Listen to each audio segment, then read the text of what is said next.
Bonjour chers amis, bien, nous avons le plaisir de vous retrouver aujourd'hui pour poursuivre notre travail des Midot, accompagné par le Pele Yoetz, le livre de Pele Yoetz, le conseiller prodigieux, le Rav Eliezer Papo, qui nous enseigne de manière alphabétique, finalement, comment travailler nos Midot. Nous avons vu dans le précédent cours la Mida, le travail, sur la lettre Aleph. Aleph comme Ahava. Ahava les Akadosh Baruch Hu. Comment apprendre à aimer Akadosh Baruch Hu. Comment progresser dans son amour d'Akadosh Baruch Hu. Ici, nous allons maintenant continuer cette progression spirituelle dans le travail de cette Mida, d'Ahava et Akadosh Baruch Hu. Le Rav nous dit en vérité que Chol HaTovot Ha'elu Evel Ema Neget Tovat HaNefesh.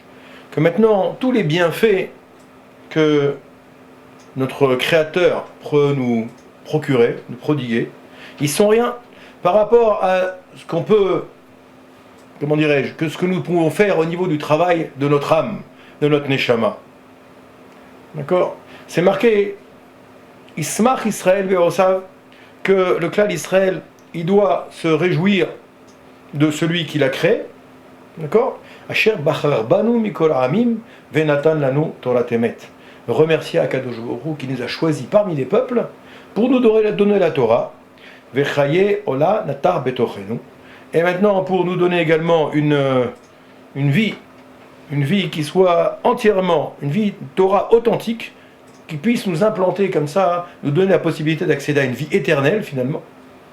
Et qui déchanu bemitzvotav, et qui nous a sanctifiés par ses commandements. Et qui nous a choisi maintenant pour le servir, pour servir notre Créateur, pour le bénir en son nom. Okay ?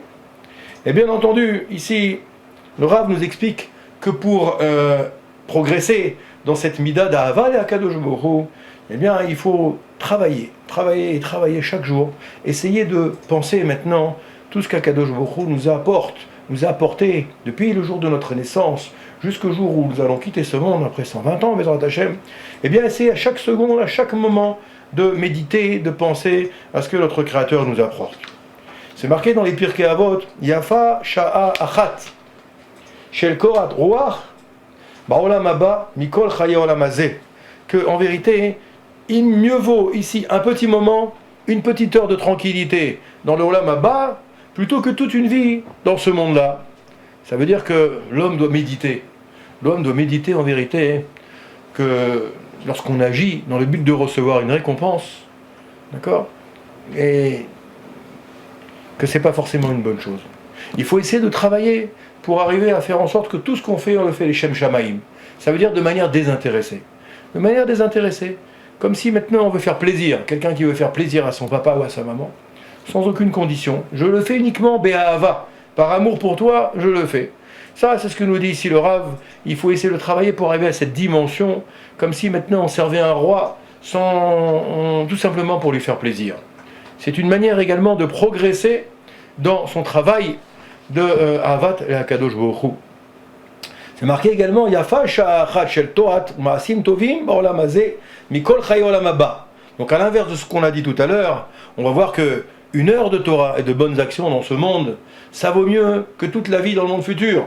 Effectivement, c'est bizarre, parce que c'est un petit peu contradictoire à ce qu'on a dit tout à l'heure. Non, c'est pour nous expliquer également quelle chance nous avons de pouvoir évoluer dans ce monde, de pouvoir progresser dans ce monde, de pouvoir faire des mitzvot, de pouvoir faire des ma'asim tovim, des bonnes actions. Tout simplement en prenant conscience que, en vérité, toute notre vie doit être guidée dans la direction d'Akadosh Baruch Hu, de notre Créateur, de pouvoir lui faire plaisir. Comme nos Chachamim nous disent, c'est marqué que depuis qu'Akadosh Baruch Hu a créé le monde et a créé l'homme, il attend deux choses de nous. Deux choses de nous, c'est quoi ? Eh bien, tout simplement, le craindre Akadosh Baruch Hu, et puis faire des mitzvot. Faire des mitzvot et craindre Akadosh Baruch Hu, c'est les deux choses qu'il attend de nous. Donc ici, dans le premier travail de cette Mida, on doit prendre conscience de notre petitesse par rapport au Créateur. On doit prendre notre petitesse par rapport au Créateur, comme c'est marqué comme ça dans Bereshit. D'ailleurs, c'est dans la paracha de Vaishlach, c'est marqué Katonti Mikol HaChasadim ou Mikol HaEmet. Asher asita et avdecha. Comme je suis petit par rapport à tous les bienfaits et à toutes ces vérités que tu as prodiguées à ton serviteur. Bien entendu, c'est Yaakov Avinu qui parle à Akadosh Baruch Hu et qui remercie Akadosh Baruch Hu pour tout le bien qu'il lui a prodigué. Bien matériel, le fait d'avoir des enfants, le fait de pouvoir s'être marié, le fait de pouvoir Baruch Hashem, avoir une bonne santé. Tout ça, il faut prendre conscience de ces choses-là pour pouvoir progresser dans cette mida, dans cette qualité morale qui est la qualité d'Ahava et Akadosh Baruch Hu. Il y a une autre également manière de pouvoir progresser, c'est tout simplement de prendre conscience en vérité de la grandeur d'Akadosh Baruch Hu. Il suffit simplement de regarder le monde autour de nous, de voir toutes ces beautés qu'il y a autour de nous, la nature, et de voir effectivement comment Akadosh Baruch Hu a fait en sorte de penser à chaque chose, de s'occuper de chaque chose, de voir que chaque chose a sa place. Et ça, encore une fois, c'est une manière également de s'attacher à son Créateur. Nos Chachamim nous disent que des fois, voilà, quand on est des fois en quête spirituelle pour se rapprocher du Créateur, il suffit de regarder la nature autour de nous. De regarder le ciel, de regarder le soleil, de regarder la lune, de regarder les étoiles, de regarder Baruch Hashem, tout ce qu'il y a autour de nous. Et simplement, par ce biais-là, on va pouvoir comme ça progresser dans son attachement à Kadosh Baruch Hu. C'est vrai que le Chachamim nous disent que génération dans laquelle nous sommes, eh bien, nous avons fait une certaine régression spirituelle qui fait que nous sommes plus capables forcément, comme nos anciens, qui avaient cette capacité de pouvoir se rapprocher du Créateur simplement par la pensée, simplement par la concentration. Nous, on a besoin aujourd'hui de faire plus de choses parce que nous sommes dans un monde matériel et il est certainement plus dur de se rapprocher d'Akadosh Baruch Hu aujourd'hui qu'à ces époques anciennes où le cœur était peut-être s'ouvrait plus facilement vers Akadosh Baruch Hu. Alors, encore une fois, ici, le Rav nous dit que l'être humain,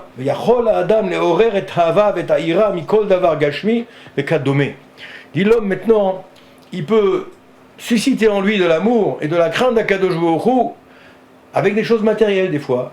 Le fait de prendre un verre, de boire un verre d'eau, de faire une bracha, eh bien on va pouvoir comme ça élever la matière au niveau spirituel et prendre conscience également, remercier Akadosh Baruch Hu qui nous prodigue ses bontés, de pouvoir nous restaurer, de pouvoir boire, de pouvoir manger, de pouvoir s'habiller. Eh bien tout ça, c'est également une manière de pouvoir se rapprocher d'Akadosh Baruch Hu. Il y a des gens qui aiment les promenades, il y a des gens qui aiment la musique, il y a des gens qui aiment tout un ensemble de choses, dit le Rav. C'est une manière également de se rapprocher d'Akadosh Baruch Hu, en pouvant prendre conscience de la grandeur de ces choses-là. Et bien entendu, il faut prendre conscience se dire qui est à la source de tous ces plaisirs, qui nous a permis de pouvoir avoir accès à tous ces plaisirs, de pouvoir manger, de pouvoir boire, de pouvoir nous habiller, de pouvoir évoluer dans le monde dans lequel nous sommes. C'est également une manière qui nous est donnée de pouvoir aimer toujours plus Akadosh Baruch Hu. Ici, c'est marqué dans le Shir HaShirim, Ma yafit ou ma naamt ahavat bat ta'anugim, que tu es belle, que tu es attrayante, mon amour. Bien entendu, vous savez que le Shir HaShirim est un livre qui a été écrit par Shlomo HaMelech, où en vérité, il nous montre la relation étroite, la relation profonde, la relation charnelle qu'il y a entre Akadosh Baruch Hu et son peuple, le clan d'Israël, entre les Bnei Israël, entre Akadosh Baruch Hu. Et de manière allusive, il nous montre la profondeur de l'amour qui nous attache à notre Créateur, dans ce texte du Shir HaShirim. On voit de cette manière-là également comment on va pouvoir également progresser dans cet amour à Akadosh Baruch Hu, tout simplement en étudiant le mode d'emploi qu'Akadosh Baruch Hu nous propose, qu'est la Torah. En étudiant la Torah, en étudiant les mitzvot, en étudiant toutes ces lois qu'Akadosh Baruch Hu nous a préparées, on va pouvoir se rattacher à notre Créateur pour voir. Parce que plus nous allons étudier la Torah, plus nous allons comprendre ce qu'Akadosh Baruch Hu attend de nous, plus nous allons comprendre comment l'être humain fonctionne, comment cette mécanique prodigieuse qu'il a créée peut également évoluer dans le monde. Comme c'est marqué également dans le Shir HaShirim, au chapitre 8, c'est marqué Ma'im Rabim Lo Yuchlu Lechabot et Ahava. Ça veut dire que les eaux les plus fortes, les eaux les plus impétueuses ne pourront jamais éteindre cet amour qui nous lie à notre Créateur, l'amour envers Akadosh Baruch Hu, et que maintenant, il suffit à l'homme d'aimer la Torah et d'aimer les mitzvot, nous dit le Rav ici, comme il aime son épouse, comme il aime ses enfants, comme il aime l'argent, comme il aime tout ce qui l'entoure. Ah, quelqu'un qui aime maintenant son épouse, ses enfants, on sait que c'est un amour profond, c'est un amour de chaque seconde, n'est-ce pas? Aimer la Torah, aimer les mitzvot, aimer les rabbanim, aimer les marasim tovim, eh bien, le Rav ici nous explique que c'est comme ça également qu'on va pouvoir progresser, c'est comme ça qu'on va pouvoir avancer dans le travail de cette midda. Pour conclure, en vérité, eh bien, se rappeler que la midda d'Ahava l'Akadosh Baruch Hu, c'est une mitzvah qui est à la portée de tous, parce que c'est une mitzvah pour laquelle il n'y a pas de contrainte matérielle, il suffit simplement d'y penser. À chaque seconde, dans mon travail, dans mes occupations, dans mes loisirs, où que je puisse me trouver, avec qui que je sois, je peux réaliser cette mitzvah finalement quasiment 24 heures sur 24. C'est une mitzvah qui est extrêmement simple à mettre en pratique, de penser à son Créateur, de penser à tous ces bienfaits qu'il nous a prodigués, et d'une certaine manière, comme ça, de pouvoir se rapprocher chaque jour, chaque semaine, chaque mois, chaque année, de se rapprocher de notre Créateur. C'est ce que je vous souhaite à chacune, à chacun d'entre nous. C'est ce que je nous souhaite, Bezrat Hashem, les Agdil Torah, ou les Adir. Amen, Keni Ratzon.